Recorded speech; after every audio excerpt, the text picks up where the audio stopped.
G'day everyone. I had a big discussion with you the other day about the Canon and mirrorless, Nikon mirrorless rumours, and there's just been sort of more leaks just over the last couple of days for the Nikon version of the mirrorless camera. So I thought we'd have a look at that today, just quickly. So if we look down here, there's some interesting things that they're actually talking about.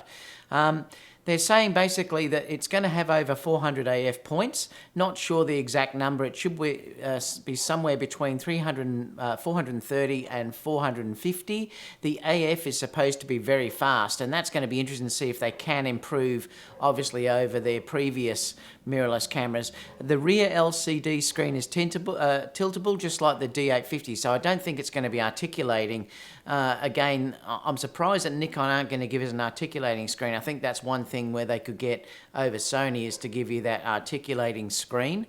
But there are some nice things that they're actually showing, and they're saying the ergonomics are going to be very tactile, similar to what Fuji are actually giving us. And you can see the manual dials over here that they have would be really interesting. And I do really like those manual dials, and that's what I love about the A9. It does give you those other tactile things you can change with the extra dial that you've got for focus and things like that. I mean, I really like that. Also, that it looks like they may be going to put this LCD screen on the top there, giving you all your information. So I suppose it means you don't have to chimp or look through the EVF to see what your settings are. And again, I think that would be a really nice thing to have.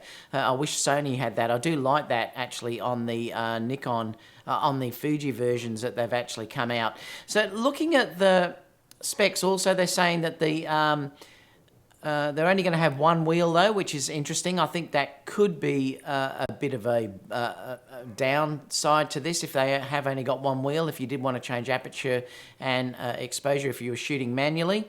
They're saying the camera's prism with the EVS is a bit less angular, smoother than compared with the A7. They're talking about the up here. I can now confirm that the new 2470 mirrorless full frame kit will indeed be f4, so it's going to have an f4 version, the same as the Sony f4 version.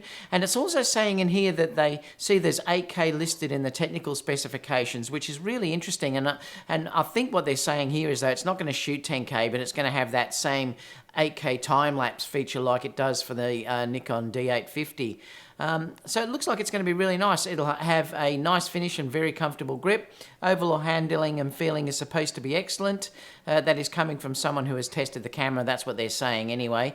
Likely no built-in flash, and that doesn't surprise me because the Sony ones don't either. But there you go. I mean, it's interesting to see what they're doing. I do like the fact that they're having these tactile controls. I also love the fact of having this little monitor up the top there where you can check your exposure and things like that, so that would be really nice. But I'm not sure about only having one control wheel. I think that's a bit of a downside, and I don't know how they're going to get around to that if you're shooting manual. But I just thought I'd keep you updated with the latest rumours on that. Let me know what you think about those down below, because I'd be really curious to see what you guys think about that in the questions, and I always get back to you anyway. And I'll see you all again soon for the next video. Bye for now.